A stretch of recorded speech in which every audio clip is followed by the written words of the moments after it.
Welcome to the Children's Book Author Podcast. I'm your host, Eleanor Page. If you write for children, or it's always been your dream to, you're in the right place. As the children's book author, I'm on a quest to discover everything there is about writing, publishing, and marketing children's books, as well as how to supercharge my creativity, skyrocket my productivity, and absolutely everything else there is to know about how to be the best, so you can be too.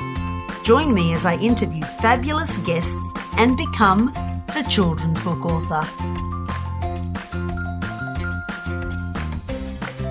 Welcome back to episode 14 of the Children's Book Author Podcast with me, your host, Eleanor Page. Today I interview children's book author Michael Wagner. And Michael is someone with so much experience writing for children, from picture books, chapter books, middle grade. He's even diving in and writing young adult. And I think he even has plans for adult books in the future, but he really, really knows his stuff. So the advice that I got from talking to Michael is just so invaluable. I cannot stress enough to listen to him. And what I love about Michael's interview is he's so down to earth and so generous with his wisdom and his knowledge and his experience. He has, I believe, 85 books, including his self-published. So he's got so much experience in the traditional publishing world. And then he's also got this fantastic experience in the self-publishing world. He does a lot of school visits, so he gives us great advice about school visits. And as always, I just pick his brain about all things children's books and writing.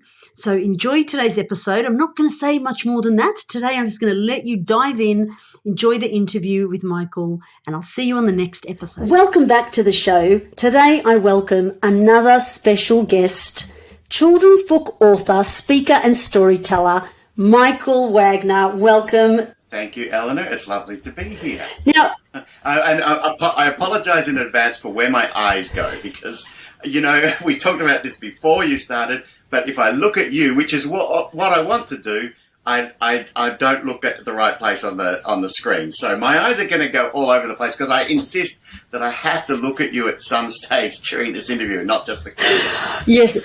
Well, that's because you're a very personable person, and which is the right way to be, really, isn't it?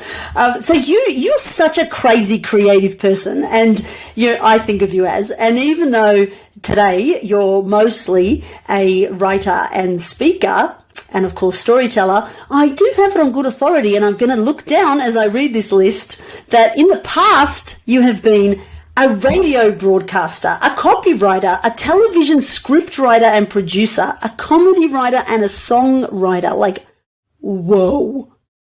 Tell me a bit about your creative journey. Well, look, the one thing that binds all of those together really is writer. Because I see similarities between songwriting and writing picture books. Because to me, a picture book is a song. There are 3 or 4 minute single experience around a single concept, a neat little concept. And that's what a song is. That's what a picture book is. A picture book might be 10 minutes, but they're basically a single idea being explored in a very brief way. And where you've got music to supplement that idea or to support that idea in a song, you've got illustrations to support the idea in a book. So to me, there's a whole lot in common between writing anything. So especially if you write a book in rhyme, that's very like a song as well. But also comedy writing, which I did a little bit of many years ago. That to me is what it underpins a lot of my chapter book type stuff, like So Wrong, Maxx Rumble, TheUndys. They are largely comedy, I would say. And I kind of developed the skills, I think, for those books in doing some comedy a very long time ago. But for the ABC and for 3RRR, which is a community radio station in Melbourne, and a little bit of on live stuff. That's probably why I don't still do comedy. Because the live stuff just knocked it out of you. Oh, that's hard. That's hard. When you make 3 or 4 jokes in a row and no one laughs, and I was doing this with a group of people, then your confidence drains fairly quickly, and it's a really hard thing to keep going.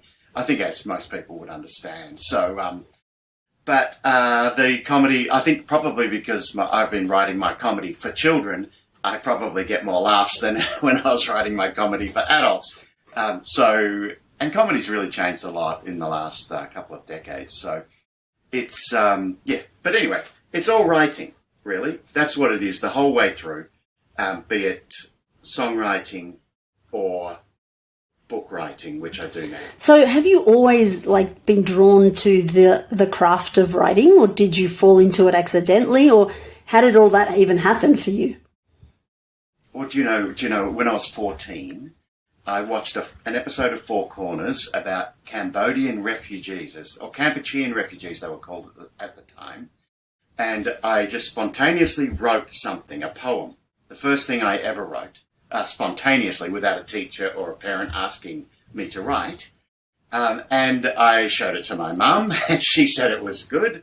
And then I took it to school the next day and thought I'll submit it to the school end of year magazine.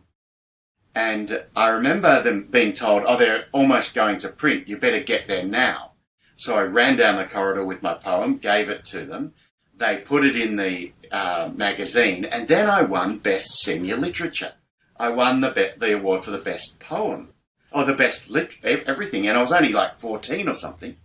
So that gave me a bit of confidence, and then I wrote more poetry, and then because I'm very much a music lover, I then started writing my poetry, setting it to music.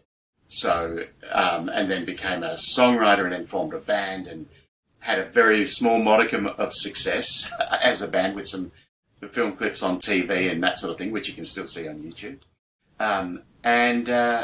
So the spark was feeling really a strong empathy towards the poor refugees, and then writing a poem about that, and then realizing that I could actually write poetry and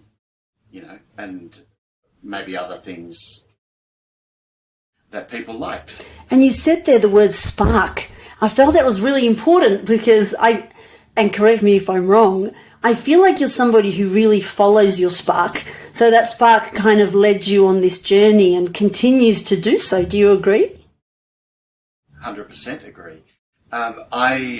I think I grew up in the Housing Commission flats in Kensington, which have been knocked down subsequently. They were towers, and they've been knocked down decades after we lived there. We lived there for 7 years or so, which is the average amount of time that people live in public housing. Although we did return to some sort of public housing later on in life. But in a way, when you grow up from nothing, you don't have any expectations on you. You don't have any pressure to succeed. In fact, the expectations, if anything, are for you not to succeed. So I had nothing holding me back if I felt like pursuing an idea. I didn't have the expectations of making a lot of money. So if it failed, it was no big deal. It was just a loss of time, really. And I didn't feel any great sense of embarrassment. And it turned out just about every time I tried something new, it worked, at least for a while, at least for a few years. So, and people were really generous in supporting what I would do. So I'd ask friends, do you want to do a radio show together? Yeah, okay, let's do a radio show together. Well, let's make it a comedy. Okay, it's a comedy. And I'd ask a friend who I met on the train, do you play a musical instrument? Yes, I play bass. Do you want to form a band? Yeah, let's form a band, So I had a lot of luck, but also I was not at all afraid of trying anything. And I think a lot of people can be, but something about growing up with no expectations and nothing to lose makes you a lot less afraid of giving things a try. That's an incredible story. I didn't even know that. That's amazing. And so much that we can learn from that because, you know, like for you, it was how you grew up and it formed your character. And now there's a lot of people who might be very affluent who want to be creative, but they're so scared and they're so frightened of doing that. So, I mean, that attitude has followed you all through your life. I mean, you have, correct me if I'm wrong on the numbers, more than 80 published books. Exactly. Yeah, I have. I have published 5 of those myself. So there's about 80. I think it must be about 80 that have been published by publishers and 5 that I've done myself. Again, following the spark. Kind of silly thing to do, a little bit of self-publishing, but I thought I'd give it a try, and it's worked as well. So, but yeah, also, it's not just being unafraid. It's also being prepared to work hard. Do you know, I once got an assessment done for a thing called New Directions, and which was about how to change your career. And they were part of it after doing a 45-minute survey on asking all sorts of questions about yourself. There was an interview for a good hour, at least an hour, saying, you know, here's what we found in the survey. This is what you're like. This is what you're not like. And it was great. And it ended up saying basically you should be a writer. But the thing about it that shocked me was they said you have really good big picture skills, but also you've got really good attention to detail. And I thought, yeah, well, that's everyone. I'd worked at the ABC for 10 years. Everyone there was like that. And they said, no, hardly anyone's like that. That's very unusual. So it also helps if you are not afraid of hard work and you're prepared to attend to the details as well as the great big picture. So if you can combine all of that, that makes things happen that otherwise might not. Really good advice. Yeah, I love those tests that tell you. In fact, we were talking about one in the car this morning that my son did, and I said, I should do it. And I thought, what if I do it and it tells me I should be an accountant or something? And the kids are like, very unlikely, Mum. You know, you can't count. But, you know, how beautiful that it actually told you that you would be great as a writer and then showed you certain strengths you may not have appreciated about yourself. Yeah, it did. It was very helpful. It actually was really helpful. I was kind of skeptical, but I did it as a guinea pig to support someone else's help for them. They needed to try out this new program. And so I did it to help them and thinking, oh, this will be unhelpful. And it was not. It was really, really helpful. So when you work with a publisher, do they come to you with an idea and say, hey, Michael, can you write something around this topic? Or is it you that comes up with the ideas and then contacts the publisher and says, hey, I've written this thing you might love? How does it work? It's usually the second way. It's for me, but different publishers work in different ways. Some publishers really like to have their ideas guide the process, which is great. There's a couple of publishers who are really good at that. So they often come up with series ideas, or they brainstorm with a writer and an illustrator, say, and together develop an idea for a series. And then the writer goes and writes it and the illustrator illustrates it. But I almost always go to the publisher with not just an idea, but a finished manuscript. For if it's a series thing, usually at least the first book and storylines for the next couple. But yeah, that's my normal process to kind of to develop an idea, because sometimes ideas you only know if they're any good once you've actually written it, and then you still don't know. And you only know if it's any good once you've written it and someone else has read it and said it's really good. Then you still might not know. But at least it's been reasonably well tested, the idea. I've got some ideas that sound great, but I cannot make work. So, yet. I mentioned to you before we got on air that I'm working on a novel I got the idea for in 1995. and started working on it really properly in 2020. That's 25 years of letting it percolate in behind the scenes. And I've never forgotten the idea at all. But some things take a long time to mature. So if I'd taken that idea, it's a great concept, I think. I think it's a good concept. But the problem with good concepts is they're not good books necessarily. They're just good concepts. So, and I don't want to ever write a book that's just a good concept. I want it to be a good book as well.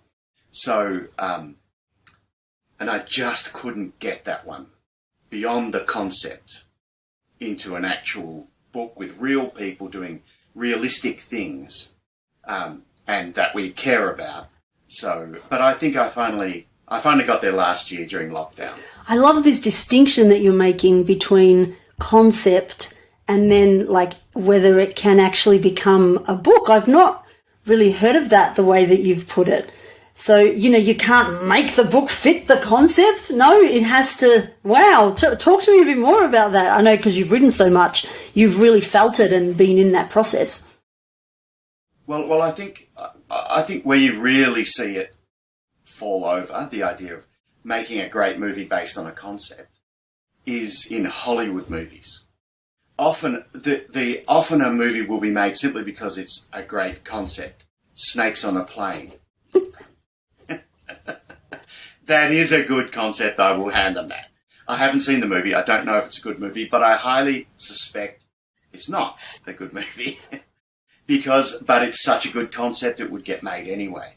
But I don't want to make something that sells well because of the concept. It's got viral qualities about it.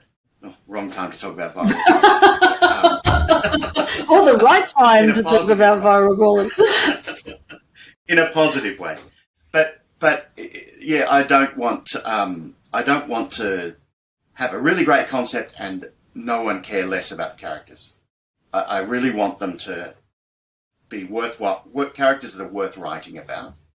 And so if it takes 25 years to work out who on earth should be populating this concept, then it takes 25 years. Yeah, and is it working as a book so far? Oh, I think it's going to be fantastic. But, it's one of those books, it's so weird and so out of my comfort zone. It's fantasy for starters, or largely fantasy. Probably magic realism, but with a big dollop of fantasy in the middle. And there are times, in the early stages of writing it in 2020, I just had to stop and just thought, this could be the stupidest thing I have ever written. And that's when I'd ring a friend of mine, a fellow called Adam Wallace, who you know, but he's also a very highly regarded and very popular author, children's author himself. And I said to him, Adam, can I just run this storyline by you? Because it may be the dumbest thing I've ever attempted to write. I just don't know. So I said, I told him the concept. He's so patient. I told him the concept, and he said at the end, it was really good. So that I thought, okay, and it didn't feel bad saying it either. Because you do get that if you're looking for it, if you're not too defensive, you do know when you're telling the concept to someone else if it's no good. Don't necessarily know if it's good, but you definitely know, that fell flat. That's so true. I think Blake Snyder of Save the Cat says that. He says, make that one-liner and test it on someone. And as you're saying it, if you're sort of thinking, what the, this is so bad, you'll feel it because when you're telling them, there's something about it that you can sense almost. You can, it's like you're reading their minds.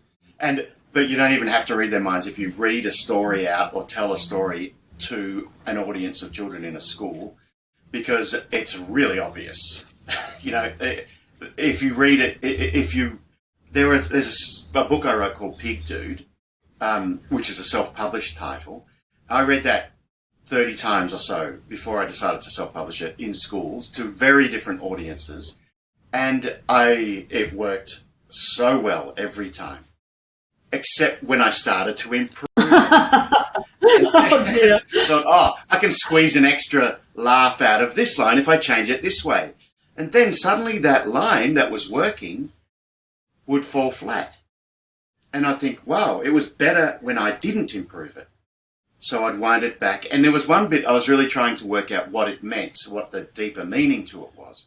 And I changed that to make it more coherent in my terms as a meaning. And it fell flat. So I thought, okay, it has to be what it has to be.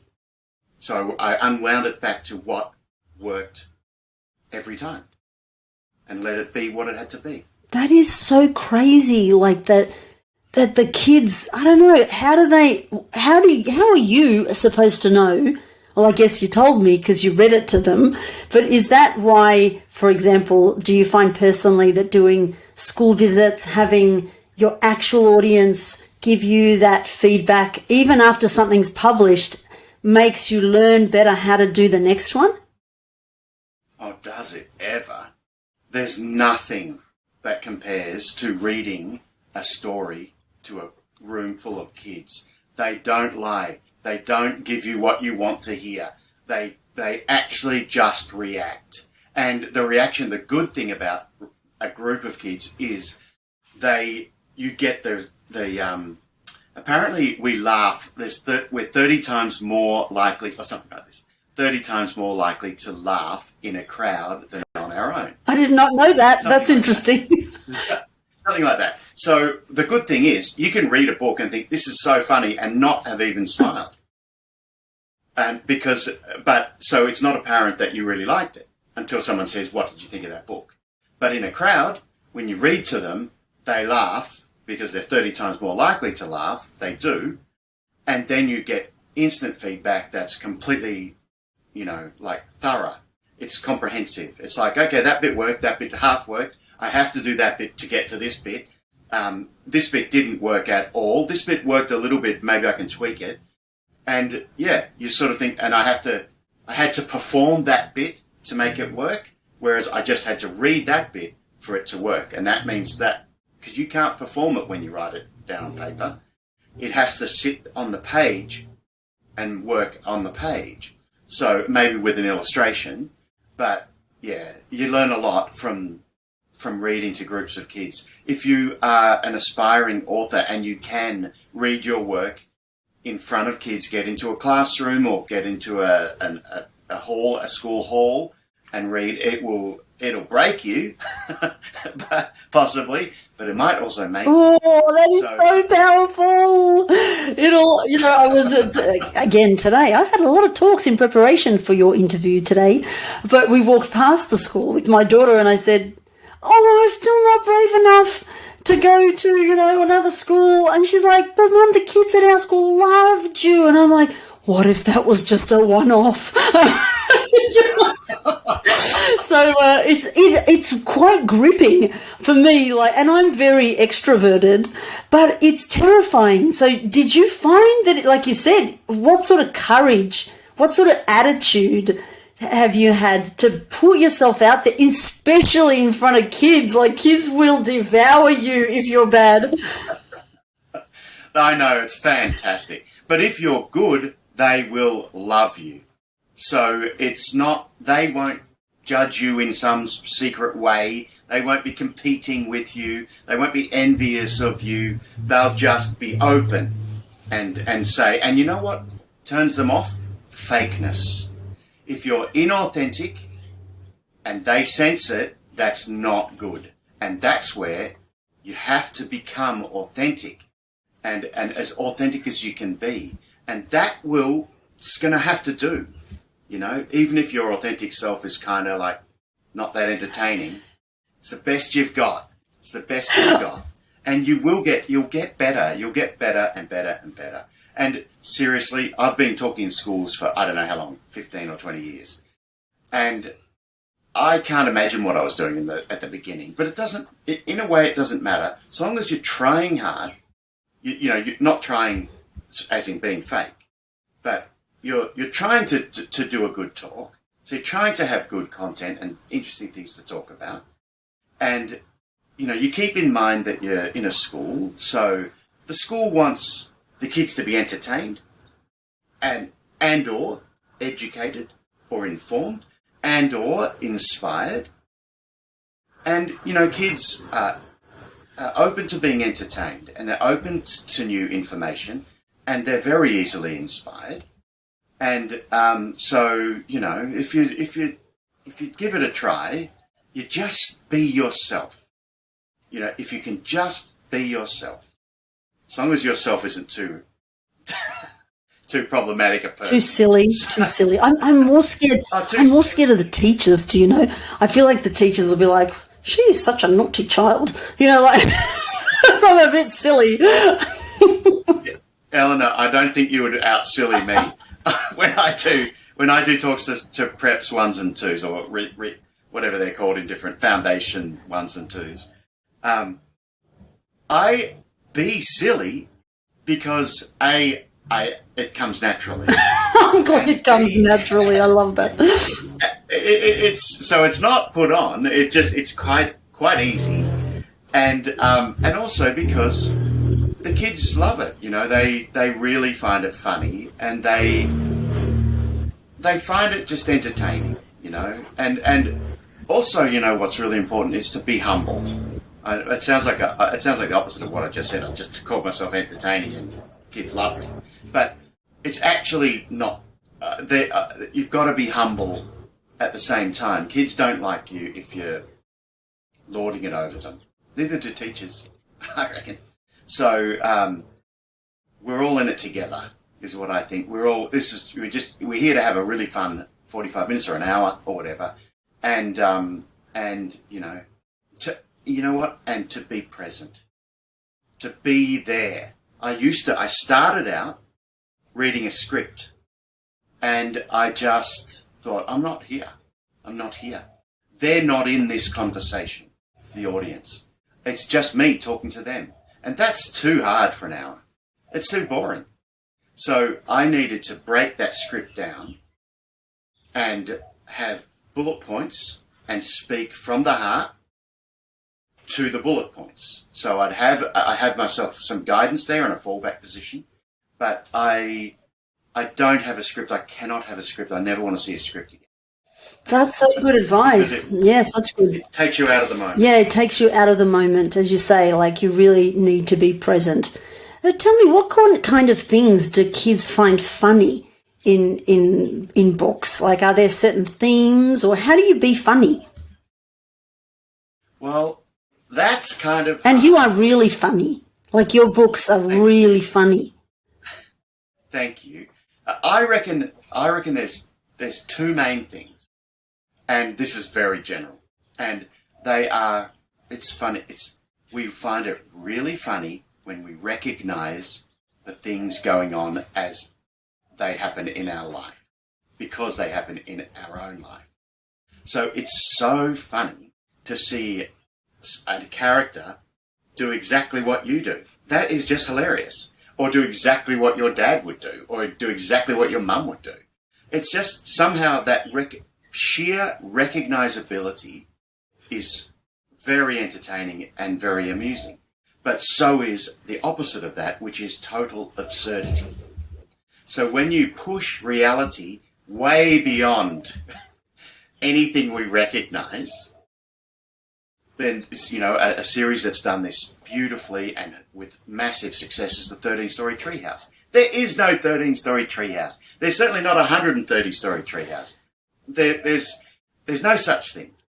But that's where absurdity, we're going beyond reality, it can be really funny. Sometimes, I'll be writing a story, and the sensible part of my brain will interject and say, "No, don't do that. It's too stupid." And then I quickly brush that aside and try. If I hear that, I know I need to try the idea that I just got. So in a little story called Soccer Head, this big bully won't play soccer with this sweet little boy, and they're walking home together, and the big bully decides he's going to jump right into the middle of this wet cement, this paving of wet cement. And then I thought, okay, what do I do here? How am I going to get him out of this wet cement? And I thought, what if he had to take his feet off? I thought, that's stupid. That's stupid. No, that's ridiculous. Don't do that. What about properly? And I thought, no, hang on. What if we took his feet off? Okay, what if he took his feet off? And then the little boy says to the big bully, just take your feet off. And the bully says, don't be ridiculous. I can't take my feet off. Why are you so silly? And the kid says, no, I'm not silly. I've got an Allen key right here. And he's got his Allen key in his bag. And he throws the Allen key to the kid, and the kid moves his ankles out of the way and uses the Allen key to take his feet off. Right? So, and in the end, he takes every bit of his body off except his head, which he throws out, and then the kid plays soccer with his head. Now, that is not recognisable, but I've gone for absurdity. And so recognisable and absurd are both good ways to be funny. That is such crazy good tips. I need to literally go back to my manuscript that I just finished today, and now I'm going to absurd it. In fact, there was this one scene yesterday where this big wind came and it blew the whole school, every single student out of the school. And as I was writing it, I was like, is that a bit too much? But, after talking to you, no, it's probably not enough. I need to put more of that in there. Yeah. Okay. Now my brain goes to what's blowing around on the wind. Right. A cow. Right. The lollipop lady from outside the school. That's my mind goes. Detail. Further. And detail. Yeah. Funny little details. Funny little details. Yeah. But it's scary to write that way. I bet that you thought when you thought, have I gone too far? What you're saying is that's fear. Mm. And it's natural, that guides us. But try going further. And then, and then wind it back. Doesn't matter. It's just a draft. Go further. Just write any old rubbish. Doesn't matter. And the dumbest things you write in that first draft will often be the best things in the whole book. So just let your imagination go and don't get in its way. Let your imagination go, don't get in its way. Oh, my goodness. I wish I could just have you next to me when I'm writing. You'd be like, nope. Put that back in. Don't take that out. Push it further. Pay attention to the details. Add some more things in. It would be so good. So good. So when you did your own self-published books, did you push them even further again because you could and you're so comfortable, like you really know your audience? Yes, really, really did. Push them probably too far because no one sensible was involved in the process. Because I worked with an illustrator so one of them, Pig Dude, I was getting this massive reaction from schools, but I kind of I know what most of the publishers like and what they don't like. And I figured they'd balk at it. And in fact, a couple had. And I just sort of thought, I don't think this is one that publishers are going to like, but I do know that it's one that kids like. So I'll start my self-publishing venture with this one. And then I wrote a series called So Wrong, 1, 2, and 3, and they were blatantly what publishers wouldn't like, and very much what children do like. Like that Soccerhead story is a story within one of the So Wrong books, So Wrong 1. There's a story called The Nappy. And there's an advertisement, a sort of satirical advertisement in the middle of So Wrong 1 for nude school.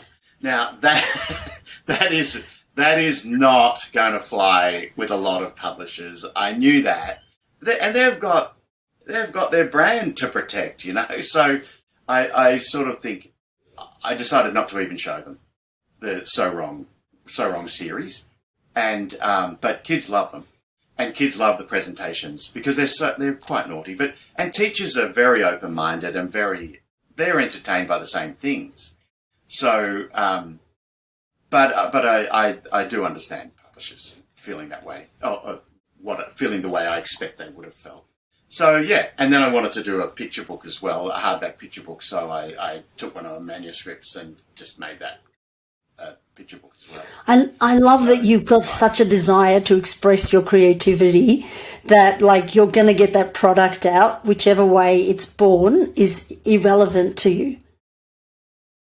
Well, there's a second bonus to that, which is that I now write knowing if I still like this, it doesn't matter if publishers don't, because I can still do it myself. So it's freed me even more. Because once you start working with a publisher, you sort of start second guessing yourself a little bit. You sort of think, I don't know that the publisher would like that. I'm not sure about the editor. Would they like that? Maybe not. And you start second guessing yourself and kind of working to their expectations and taste. And that's debilitating. So because you're not fully expressing yourself. So when you start getting in your own way. So now when I write, I don't think of what the publisher will think because I know it doesn't actually in the end matter what the publisher thinks because I can do this. I will do this myself if I have to. And it's not that onerous to actually self-publish. I mean, there's a lot to it. There's a steep learning curve. The hardest part's probably learning the software and then all the Amazon stuff as well. But you can get good mentors to help you with that, I understand. But there's a lot to learn, but it's fun to learn, and I love learning. So even when there's a lot to learn, I sort of get out of bed excited for the day because I know I've got a lot more to learn today. So that's not a problem for me. And now it's given me this fallback position and this safety net, which says no matter what publishers think of this, if I still like it, then I can publish it myself. Yeah, I love that. And the thing with that I particularly love about self-published, I'm a little bit biased, but what I really love about it is that, sometimes a published book, the publisher may decide to pull it or, to not have it out anymore, not really advertise it much. But with a self-published book, that doesn't have to be the case. And I've seen it time and time again that, like one of my friends, Karen Inglis, she has the book The Secret Lake, and I think for 7 years it was doing okay, but then it suddenly went boom. And that was 7 years later, and that can just always happen because ultimately you're backing yourself and you're backing your creativity. And particularly with you, I say this and I don't say it lightly, you really know your audience. And for me, the fact that you kind of veered off a little bit to write some of the, let's call it more silly stuff, is because I think it's part of, you felt an affinity to them and it's a little bit part of on brand for you. That you sort of went, your spark said, I will not be contained. And, you went off and did that. I think that's really to be commended. Well, and I think you're spot on saying I know my audience because I am my audience. Because, someone once asked me, how old are you on the inside? And I said 10. I didn't think, I just said 10. So basically, I think something stopped at the age of 10, arrested development or something. And in a way, I still feel like I'm a 10-year-old boy in some ways, which means that I naturally write for 7 to 10-year-olds and 10 to 12-year-olds. So, because I think I'm right in between on the cusp of those two age groups. So, yeah, I just feel, on the inside, I feel like I still empathise with what it's like to be a 10-year-old boy. I don't have massive amounts of memories from that time that I'm drawing on, but I just feel like I remember being, I still am 10 somehow. Somehow on the inside, I'm still like a 10-year-old boy, and I still have the same sort of sense of humour. I still care about the same things. You know, little 10-year-old boys really care about justice. So I've got stories where justice is done, you know, and they're a bit silly. They like action, you know, they like sporting action or any other sort of adventurous action. And so they're the things that my books are about. And they like, you know, I was going to say that they empathise a lot or idolise a lot their dads at that age. So I sort of feel like maybe TheUndys was about that, you know, a boy and his dad as a kind of like a perfect boy and dad scenario, in my view, where the dad, you know, where they just muck around together and do all sorts of things together, and there's a huge amount of affection between them, but there's also no control over it. You know, there's no controlling behaviour. It's just really a sweet, natural sort of relationship between the father and the son. So, I don't know, something to do with being stuck as a teen. And I love that you said, because, you know, there's that piece of advice that is often thrown around of write what you know. You said you don't have a lot of memories of being that age, but you remember what it feels like to be that age and what's important to kids of that age. I'm going to write that on a sticky note and stick it on my pinboard. That is golden advice. Yeah, well, that's the thing, you know, you can get caught up in, I don't remember enough about my childhood. It doesn't matter. It's in you. It's in your DNA. And don't worry about that. There's plenty of children's authors I know who don't even like them. Oh, really? That's a thing. Not a lot of them, but some of them don't even like kids. But they still feel like they know what it feels like to be a kid. And even though they don't love kids, they're also extremely kind to children in the company of kids. They don't dislike them. They're just nonplussed by kids. But they still have that thing where if they see a kid in strife, then they will run to help that child, you know, to get out of strife. So there's something there, like, I don't know what that is. If you don't want to spend all your time around the kids, you don't want to be a teacher or anything, but and I'm not saying this is me, but you are still, you know, you still care about kids. Beautiful. Let's talk a little bit about the collaborative process, because, you know, you often work with an illustrator. What is that process like? Well, that process is extremely variable. I've worked with quite a lot of illustrators over the time, and often they've been interstate, so I haven't had much of a direct contact with them. Maybe a couple of phone calls, maybe one trip interstate to sort of set some parameters in place about, you know, this is the kind of thing I had in mind. But it's usually, and there's usually a publisher in the middle, and they usually quite like to keep you at arm's length from each other, which is good because otherwise you can actually start to get into little mini disputes about things. And I think that my personal feeling is, if you've employed an illustrator, don't tell them how to draw. You have to just only look for factual errors. Only look for, if someone's right-handed and they're writing with their left hand and it matters, then just look for that stuff. But otherwise, you know, don't employ them and then tell them what to do. I don't think, personally, as an author myself.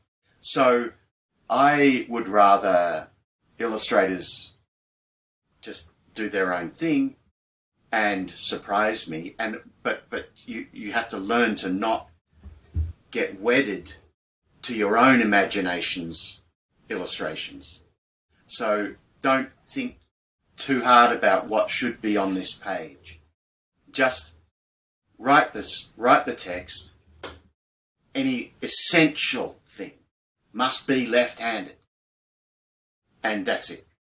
And don't think too hard about it. Just let it become what it is, and then you won't be disappointed. It's inevitable if you've got in your imagination the whole book illustrated just this way. It's never going to be that. It's simply never going to be that. It can't be that. Even if you illustrated it, it wouldn't be that. So but you can get wedded to that, your own imaginative version of the book, and then disappointed when an absolutely brilliant interpretation is delivered to you.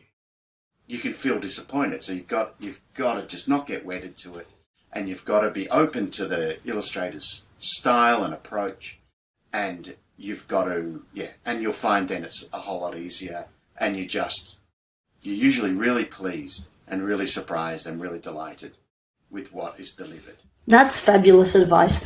And my kids do that all the time. I'll show them the illustrations and they're like, that's not what the main character looks like.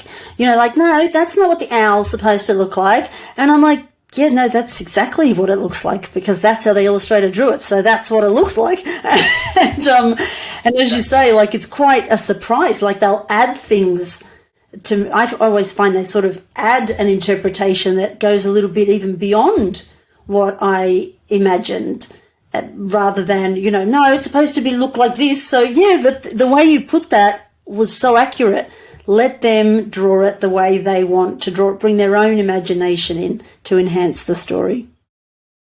And what will happen usually when you approach it that way is you'll enjoy seeing what you're seeing, and you'll be enthusiastic in response, and that will encourage the illustrator to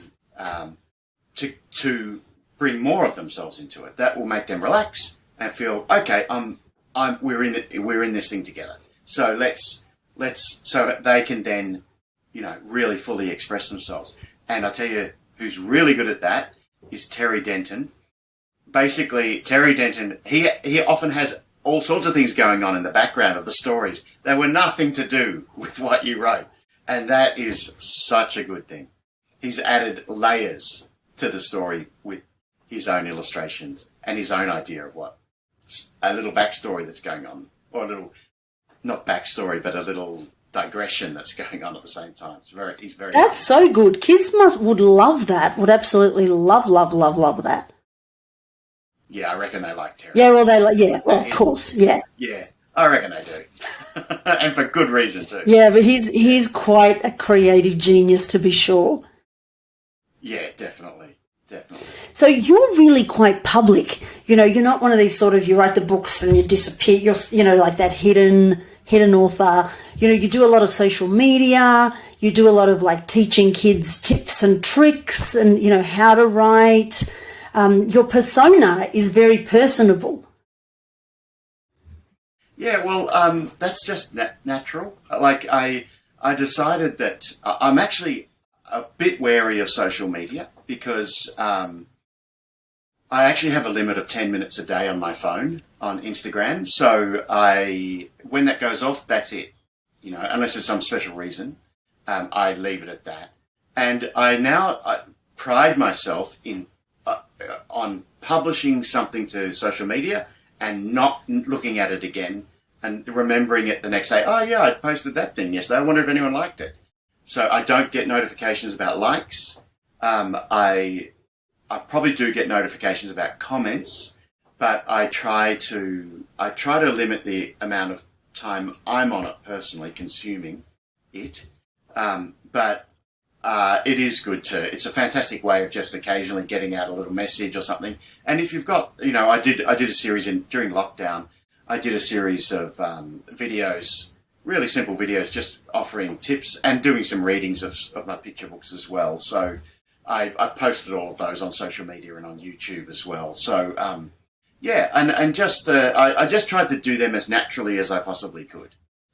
So for better or for worse, I just do them as me.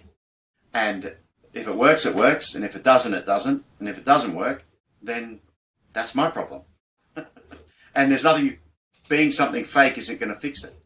So I just feel like the more you can be yourself, your authentic self, the better off you'll be. in the life. But I actually think that concept of being yourself and putting yourself out there like that is very generous of you. In fact, I see it as a generosity, whereas a lot of people wouldn't do that. And I mean, I know in this world we're supposed to be promoting ourselves, but for me, when I see you, and I mean, I'm learning from that, that's why I'm bringing it up in our interview, it teaches me that it's actually an act of generosity. It isn't just an act of keeping Michael Wagner, visual and in front of people's minds and having to post something. It's a generous act of giving. Well, that's what I think you should do. Like, if all you're saying is look at me, well, I don't want to look at you all the time, Michael Wagner. I've got other things to look at. But if you're going to say look at me, then try and offer something that's worth looking at, And also, I think, I also feel like as I've got older, I've felt more and more inclined to give back. So, and I sort of thought, well, you never know how long you're going to be around. And I want, there's things that I feel would be valuable to young writers, or any writers possibly, that I feel like I would like to make sure that they're out there somewhere, so that that they can be around for a while, to come, and hopefully they'll be of some assistance to someone along the way, maybe some inspiration, or maybe. Usually, I try to offer practical advice, so some things that they can actually practically do. I think that's the most inspiring kind of advice, to be honest. Advice that you can actually do. I think really simple little skills, like the very first tip that I posted was make your hero suffer.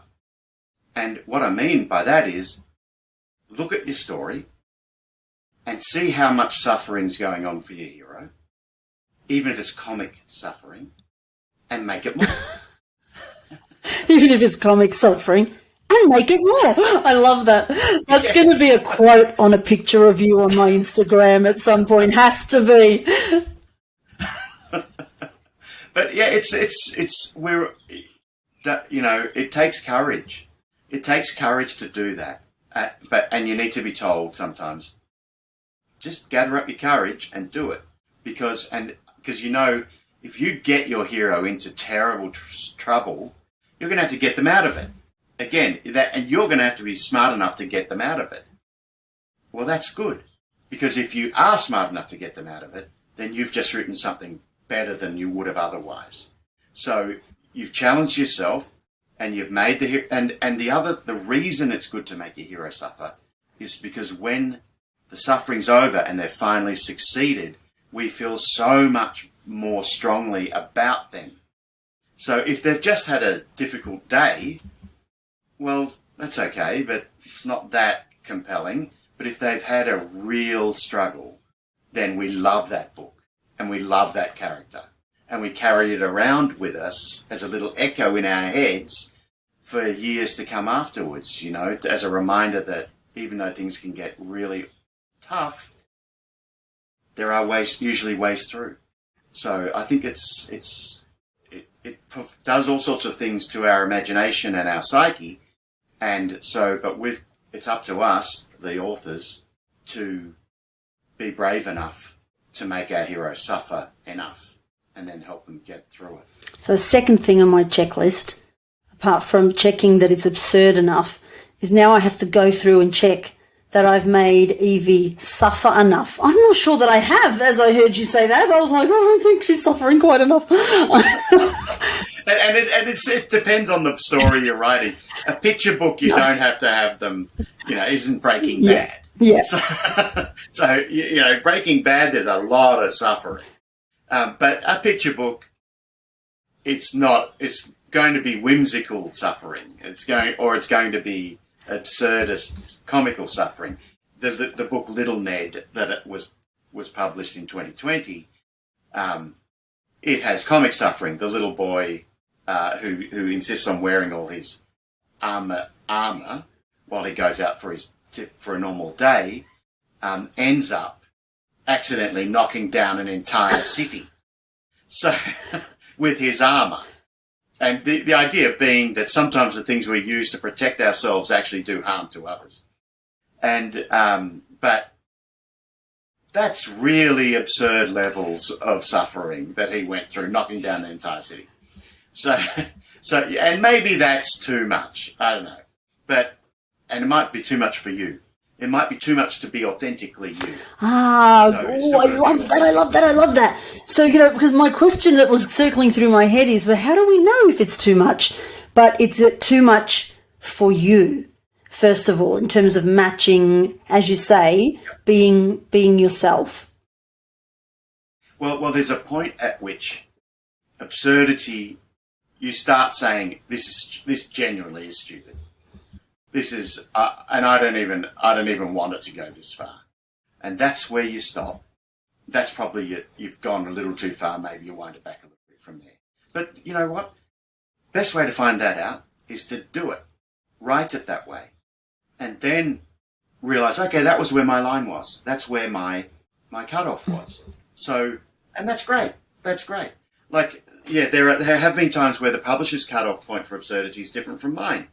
And absurdity is also an aesthetic decision, because sometimes the absurdity breaks the beautiful aesthetic that you've set up.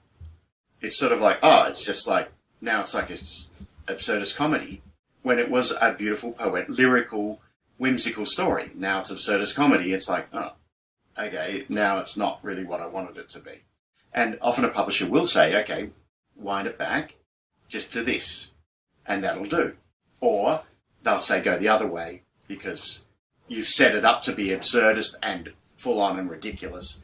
And the more ridiculous, the better. As long as it doesn't lose its internal logic. That's also where it becomes, if it's random, that's also no good. Because usually no good, it can be. But if it's random, it becomes illogical. And then once it has no logical flow, then you're not looking at a story. You're looking at postmodern art. That's funny. Oh, too good. There's this amazing quote on your website that I saw, and I wanted to finish up talking on this topic because, oh my gosh, time has flown so fast talking to you. I could talk to you for days, which is usually the case with so many of my guests. But there's this amazing quote on your website, which you don't know I'm giving you this, so you're on the go. We've not planned this interview; we're just going for it. You say, "Delivering criticism is an art. So is understanding how to receive it." And I feel like this is sort of, I don't know, like we've reached this point where I want to know, like, do you take it personally when people criticize your work? The kids, the teachers, the parents, the librarians, they all might have a different view. The other authors, when you were a baby author yourself. Talk a little bit about that topic. Okay. Now, right. Have I opened a Pandora's box? You certainly have. You've touched a nerve. So I am open to criticism from people I trust in the right way. And I'm reluctant to seek criticism from people who have taste that is nothing like mine and who I maybe don't 100% trust. Maybe when I say don't trust, I mean sometimes there are some people who give you criticism that's kind of loaded with envy or jealousy or some other negative thing. They're actually, what they're trying to do is undermine your work. This is very rare. And they don't even realize they're doing it. But they're kind of like saying, that can be a thing. So you've got to put those ones aside. They're not to be, don't worry about them. Don't seek advice from them. There's also the feedback that is completely the wrong person to give you feedback. For example, if you write pop songs for a living don't seek feedback on the pop song from the conductor of the Melbourne Symphony Orchestra. And don't necessarily seek feedback from a member of Metallica. Because their whole aesthetic, which they are geniuses at, is not what you've written, what you've created. So these are, if I was writing heavy metal, I would seek the feedback of Metallica and they would give me gold. Most likely, unless they were full of jealousy and envy at that particular moment because you're the rising star, in which case they might want to put you down. And that does happen, That happens. It happens. It's rare, as I say. It's unlikely to happen, but just that's a little bit to be kept in mind as well. But the main thing is, don't seek the advice of someone who does not get what you're doing at all, because you won't get good advice. You'll be advised to make it something it should never have been. And then it'll be a compromised thing that's a bit like what you wanted it to be and a bit like what someone else said it should be, and no interest to anyone. So you will end up falling between the cracks. So, but now, if you know that person appreciates your basic sense of humour or your worldview, then, okay, that's a good start. That's a really good start. And then if they say they don't like it, then you take it seriously. And if you get 5 pieces of feedback that are the same, if you seek 5 opinions and all 5, you know you can trust them. They're not out to undermine you. They like what you do, basically, and they say it's no good, it's no good. Then you probably have blown it. In which case, big deal. Scratch that out, start again. There might be some good things in there that you can salvage and turn into something new. And and this blowing it is part of the process. It's just you can't do this without doing it badly sometimes. And you've just got to accept that you're not. That's the humility thing again. You've just got to accept you're not going to write really great things all the time. Don't expect to. And it's disappointing when you do something and it just doesn't work. I've done 67 drafts of one story and I cannot make it work. I've shopped it around to publishers a couple of times. No, still no good. And I've done them over years and years and years. It's just not, I don't think it's ever going to be any good. It just doesn't, for some reason, it's just not that good. So there are times where, as much as you think you've written something good, and you wouldn't be writing it and putting that much effort into it unless you thought it was good. But sometimes it's just not that good, and you just got to accept it. Such good advice. Thank you for saying that. Oh my goodness, that's really brilliant. It's that line, where particularly artists are like so sensitive to criticism, but then, like you said, they often almost unconsciously go seek the wrong sort of feedback. And I do observe that, particularly, on forums or where there's a lot of authors, and I think, what's the solution for that? But as you said, it's got to be people that you know and trust and have the same taste. They know they're connected to your audience, somehow as well. Well, that's, ideally. But, I mean, if you're really brave and you're really writing stuff that a lot of is very mainstream, then seeking advice from random people on a forum, that might be just as good. That might be okay. It might suit what you're doing. True. So if you've been in that forum, you get the sense of who's in there, and you feel comfortable in there, and you feel you can speak your mind in there, then that might be an absolutely brilliant way to get feedback through that forum. But it's receiving it. Receiving criticism is an art. You've got to stop your defensiveness. You've got to remain humble. You've got to know what's right and what's wrong in the criticism. You've got to be wary of possible other things going on while the criticism is being delivered. But it's also an incredible art to criticize another person in a way that doesn't trigger their sensitivity. And, that's where you've got to know the person you're talking to. Some people just tell me what it's, just tell me the facts. Let's get on with it. Cut through all that. Just tell me what I'm doing wrong. That's fine. That's one sort of person. And others are like, please don't hurt me. Please don't hurt me. When you offer them feedback, and you've got to know, and you've got to, in order to be able to deliver the feedback in a way that doesn't really undermine their confidence and send them back 5 years so they don't want to write again. That's not a good outcome. Have you ever wanted to quit? Yeah. I don't think so. I've wanted to grow, by which I mean right at the moment, I want to write for young adults instead of all my stuff for kids. And I do have ideas for adult stories as well, novels as well. So I want to grow, but I don't think I'd ever stop writing for children at the same time. So not quit, but... I love that. That is so good. So for any of you out there that are thinking, oh, this is too hard, I want to quit, don't quit. Just keep growing. Oh, there's so many Instagram quotes from you today, Michael. I've loved it. Thank you so much for being a guest on the show. I've learned so much from you. Oh, it's an absolute pleasure, Eleanor. It was really lovely to be interviewed by you. And we have met on a few occasions and had very great conversations that also go for very long periods of time. Lucky we don't have one of those conversations here, because we'd be talking for the next couple of hours as well.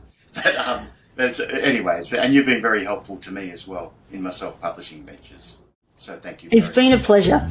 And of course, in the show notes will be all the links for you to look Michael up and his books and adventures and Instagram and all those wonderful things. They will all be there. Thanks again so much for being on the show. Thanks, Eleanor. Did you find that interview valuable? Great! Now be an awesome human and go and leave a review, because it helps the podcast out so much. Want to read the show notes? Check out thechildren'sbookauthorpodcast.com. Want to find out more about me, Eleanor Page? Find me at eleanorpage.com, or come and say hello on social at Eleanor Page Books. Until next time, keep writing and keep learning.